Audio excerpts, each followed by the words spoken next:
Hey, hey, Aquarius. It's Dr. Leona Mercury. What's up, everybody? This is your Jupiter retrograde reading for the week. It is the 21st to the 28th. That's when I'm dropping these. Basically, the Jupiter retrograde happens on the 20th to the 29th, depending on where you are in the world. So exciting stuff. It's all happening. Jupiter retrograde directly aspects the sign of Vedic Cancer. So Vedic Cancer is tropical Leo, the first 24 degrees of tropical Leo anyway. So, keep that in mind if you're interested. I see a natural break here, the Judgment card, my beautiful Aquarians. It does look like some Sagittarian energy. That's freedom, that's travel. It doesn't have to be any fancy kind of travel, but the bottom of the deck, yeah, lovers. Let's get into it, my beautiful, beautiful Aquarians. And by the way, I am Dr. Leona Mercury, a Vedic astrologer. This is my voodoo doll and sidekick, Chandra. Chandra means moon in Sanskrit. She's the keeper of the mala beads. I use these mala beads to actually, hey Chandra, you're like in a weird position, girl.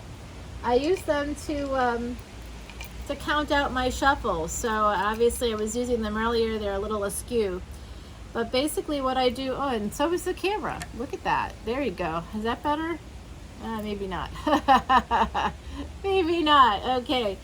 So what I do is I say a mantra every time I do a shuffle, and I do that 108 times. It takes me about 12 to 15 minutes. I'm getting better and better at it. So yes, I have a contest running right now, my beautiful Aquarians. So please drop your comments with the words Mardi Gras below, and you'll be automatically entered to win a free personal reading from me to you as a thank you to all my YouTube subscribers for hitting 2,000 on July 12th. So I'll be announcing the winners on the 13th. This goes until August 12th. I'll be counting up the comments and stuff then, and you can put Mardi Gras in any comment below any video between April 2020 and August 12th of 2022. I mean, April 2022. Oh my gosh. Wow. I just had a little bit of a backwards motion there. I didn't even have a channel in 2020, although I did think about it very, very much. So, oh wow, my beautiful Aquarians. I'm seeing wow. Oh my God. Okay. Yeah. There's going to be a big ending here for some of you. This is a general collective reading for Aquarius, Sun, Moon, planetary placements, as well as ascendants. Hey, listen, my beautiful Aquarians, please come to the Vedic Astrology webinar on July 31st. It's free to my Patreon VIPs. So if you want to come, it's $25 for tickets if you're not a VIP. If you're a VIP, it's just part of one of your benefits. VIPs are $12.12. So there's over 200 videos that you can see, including this extended, every single month. It's there for you, and the number of videos just keeps growing. I put up about 48 to 60 videos along with bonus videos on Vedic astrology. But with these cards here, I really want you to come over to the Patreon party so that we can learn more about this, because one of your ruling planets, Uranus, is in a triple conjunction on July 31. That's happening on July 31. It's why I'm doing the webinar that day.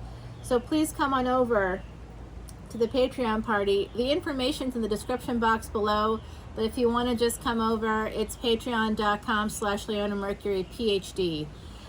So I really look forward to seeing you guys over on the Patreon side. That's my soul family. I love you all so much. Mwah. Love you guys. Okay, so I'm seeing here really something that's not, this is not great energy for this retrograde, I'm afraid. I see a marriage, I see a home, and I see someone holding back within that space. And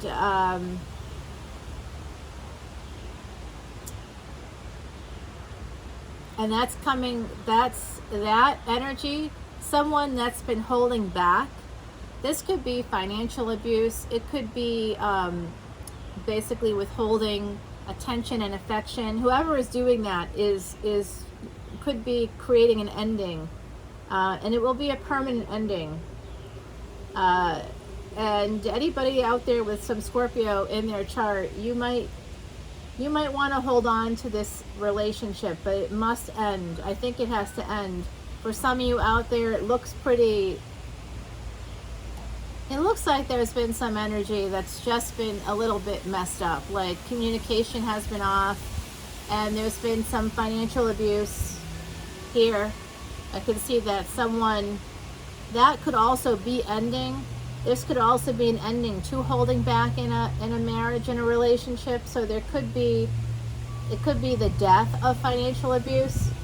But I mean, there's two ways to look at this in a general collective reading, and that's how I would look at it no matter what, really, as two different ways to see this.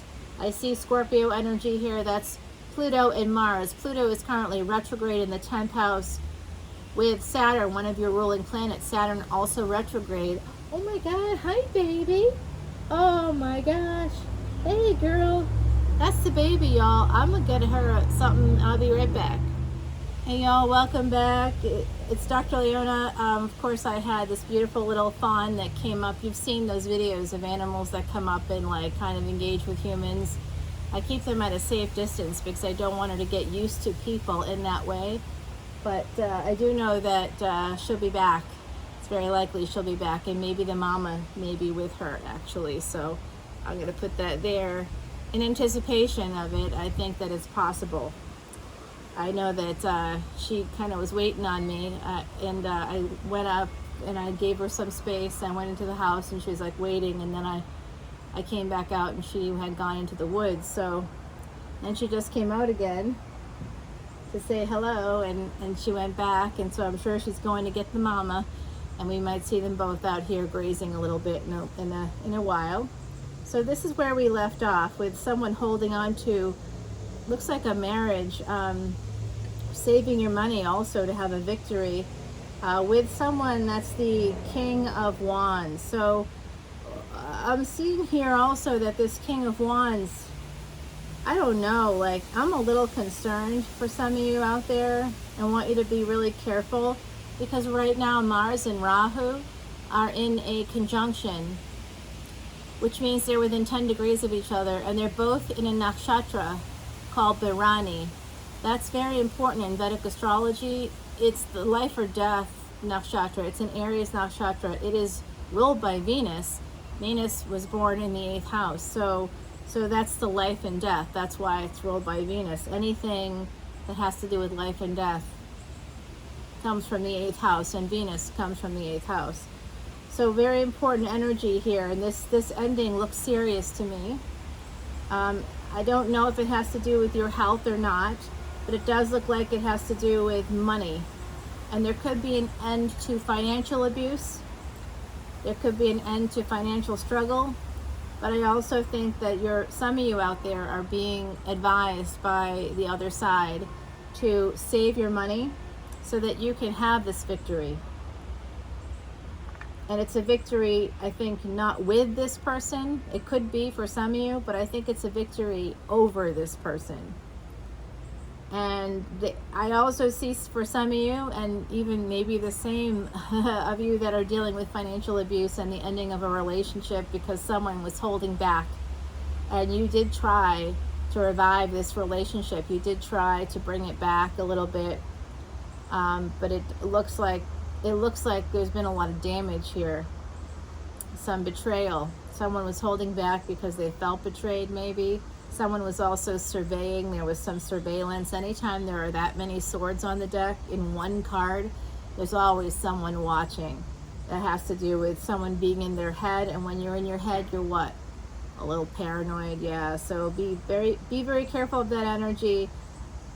This scorpionic energy here is death and rebirth. Remember, the death card is an angel, right? Death is an angel coming to help relieve pain and suffering in reality. And the only way that an angel could do that for you, which is if you're in your physical body and you're in pain and you're in agony and you're suffering all the time, the only way that changes is through this.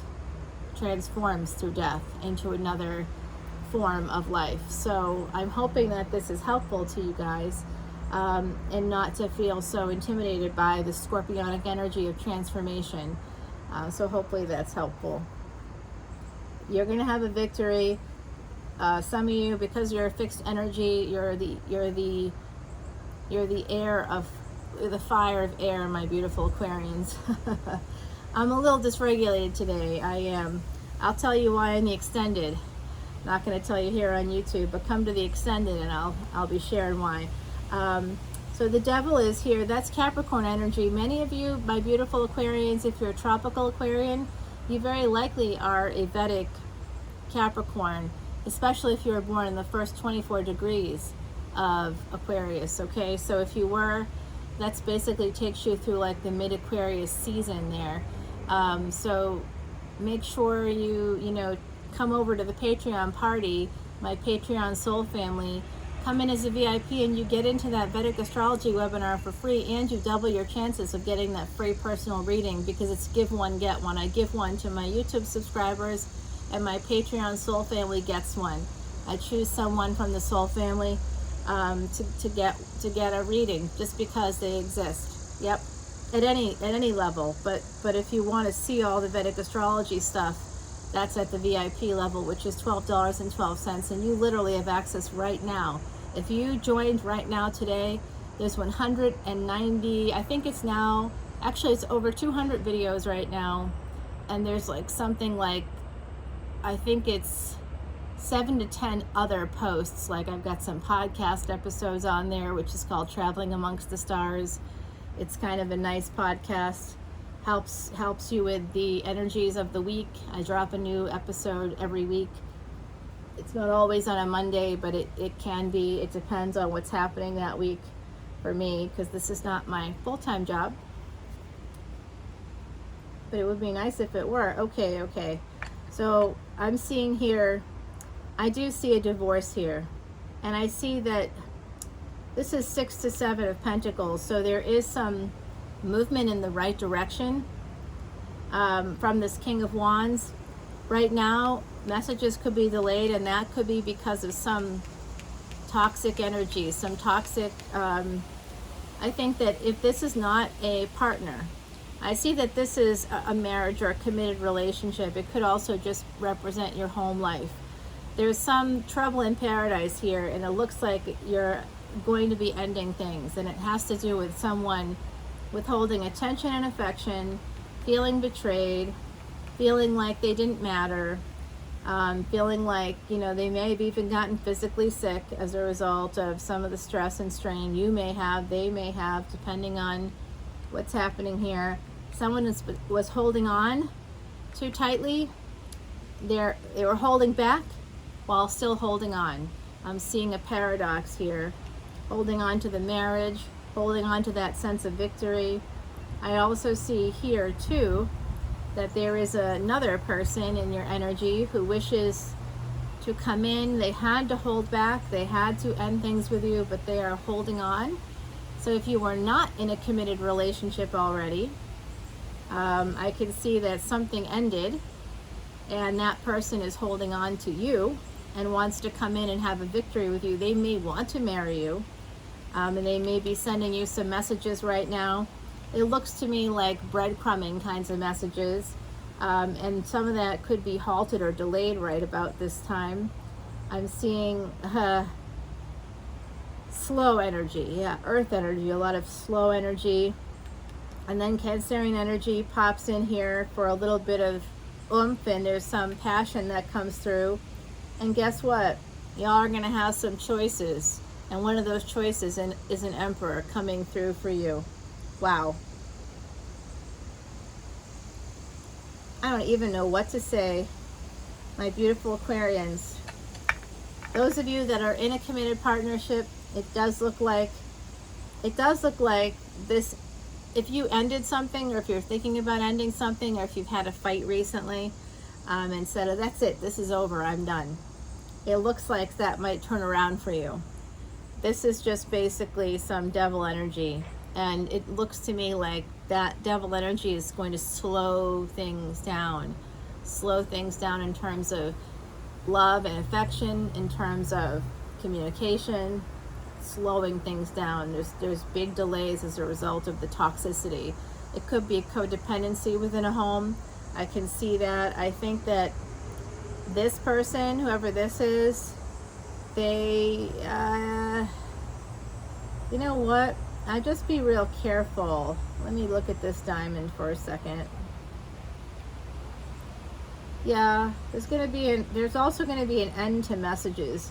There could be an end to, oh no.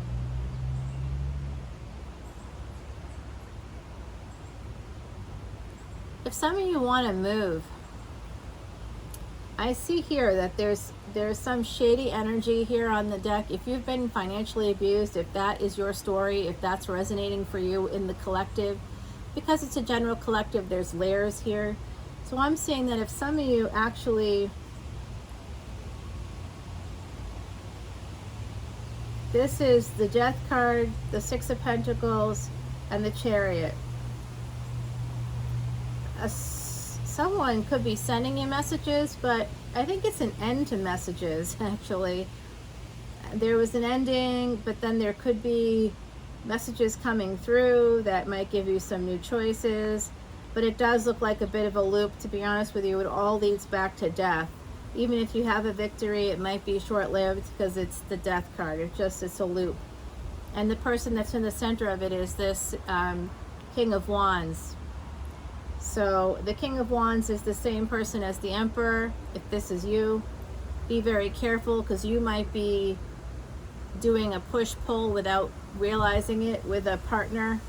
You know, yes, I love you, but I don't like these things. And I can't stop watching you. I'm so paranoid that you're going to do something that now it's creating a problem. This is also the energy of holding back. You might hold back on choices as well. You might hold back on victory. You might hold back on money, being generous. So be careful. And this is also the sibling rivalry situation. I can see that here too. Someone that Leo sibling, which I saw as having feminine energy, but could be something else. 1111, as I said that. All right, so I do think that that's a real thing. Someone out there, some of my Aquarians out there, you have some sibling rivalry with an adult sibling. It could also translate as sibling rivalry within your own family. If you have children, there could be some sibling rivalry there. This needs to be healed, and the person that started the problem is not seeing that they started the problem. They're just simply holding on to that sense of betrayal that they felt, that they created. It wasn't real. I'm seeing that energy here for all Aquarians, for the whole collective, that there's something that you've been seeing as a problem that's affecting your behavior. You've been triggered by something, and it's not necessarily tracking with what's actually happening. So I see that here. There's a lot of illusion with the Four of Cups. Illusion and delusion. Not seeing something that's right in front of you, that's delusional. Not seeing the reality, not seeing a cup that's literally sitting right there, but thinking there's nothing there, that's delusional. That's being delusional. So I see that energy here for some of you, and it has to do with a lack mindset, a kind of a toxicity. You might have grown up with a parent who was a pursuer and another parent who was a distancer. That's actually a dynamic that's been studied for about, there's a 30-year study out there floating around about that dynamic that looked at about 1,400 couples, and it's one of the number one reasons people get divorced or end any kind of, not just committed partnerships, but also end family relationships, friend relationships, work relationships, where someone is looking for an equal exchange, and so the other person refuses. So that puts the person looking for the equal exchange in the position of having to pursue that equality, which automatically puts them at the bottom of a vertical relationship. Yes, that's what a codependency is. Someone has to be at the bottom in order for the other person to be at the top. In order to flip that, you have to focus on yourself, on your strengths, building up your self-confidence, and not participate in any kind of drama, because that's feeding the other person's ego. they must maintain that sense of power and control in order to like exist. So when someone says, I can't exist without this person, whether it's a spouse or a partner of some kind, it's because that other person may be manipulating you to feel that way. You might be at the bottom of a vertical relationship when you feel like you can't live without someone, because that's not healthy. You can live without anybody. You know, we have to have a community of people, of course. I'm not saying go live in a cave or something, but you know, our partners should be partners. They should not make us feel like we can't exist without them. And when they do make us feel that way, and we verbalize that, we do not recognize how that looks to others. Sometimes people have romanticized it. Oh, isn't that sweet and wonderful? It's really not. It's a sign of codependency. And I'm saying that there's some kind of codependency, whether it's on parents who have created this division between siblings. There's something that has to do with finances as well. There's 2 cards here for marriage and celebration, but then there's also 2 cards here for endings, like major permanent endings that include serious levels of betrayal, like not just 1 sword in your back, try 10. So this is something that's happened again and again and again and again and again. The cycle has to end, and that's what I'm really seeing here. So I'd love to take this over to the extended. Let's see what the universe has to say in terms of the ancestors. They're always here. Versatility is here too. Oh, it looks like someone's going to be smoking it up, maybe. Hopefully not. Be careful of that. High levels of THC can mess with your mind. 49 is the number. That's the number of stability and completion, karmic completion and wholeness. I see here with Badger respecting boundaries yet headstrong. Badger moves at his own pace, meeting challenges head on with determination and grace. So some of you, this is all about boundaries. The sibling rivalry situation, the situation with a partner who's been holding back. Boundaries are meant to keep people in, not push people out. When we're pushing people out through our use of our boundaries, that's actually an abuse of boundaries. Hard boundaries are meant to push people out. Now, if we're dealing with abusers, absolutely give those hard boundaries. People that actually abuse you, not people that were too kind to you or too giving to you or did too much for you. That's not abuse. That's just generosity and kindness. And you may feel like it hurt you in some way. Maybe it did. Maybe you got a little spoiled. I don't know. But ultimately, when people truly abuse you, I'm talking about physical and sexual abuse and financial abuse that makes you poor. Someone else gets rich, which makes you poor. If you have a couple, if there's 2 people in a marriage and one person is wealthy and healthy and doing great, and the other person is poor and not doing well and not healthy, that's a sign of abuse. It is. It is. There's an unequal aspect to it. If one person's like so super happy and the other person's miserable, and the happy person is probably the distancer. They're the ones who are keeping someone at arm's length because they don't want to create spaces for intimacy. How they develop closeness is through drama, is through supply, creating your sense of sadness, anger, all those negative emotions because of frustration, and then you begin orbiting that person. They will actually distance themselves to try to see if they can get you to react. So learning to not be reactive, learning to be proactive, that's going to help you a lot. And that goes back to focusing on your strengths. Yes, using GIVE, I just talked about that with Saggies out there. GIVE is an acronym that comes from dialectical behavior therapy. Use GIVE, being gentle, interested, validating others, and being easygoing. Give it to yourself, give to you, then you can give it to others. And if they can't give it to you, then you can create some soft boundaries, recognizing your needs by doing that, okay? So come over to Patreon, and I will see you all very soon. Bye now.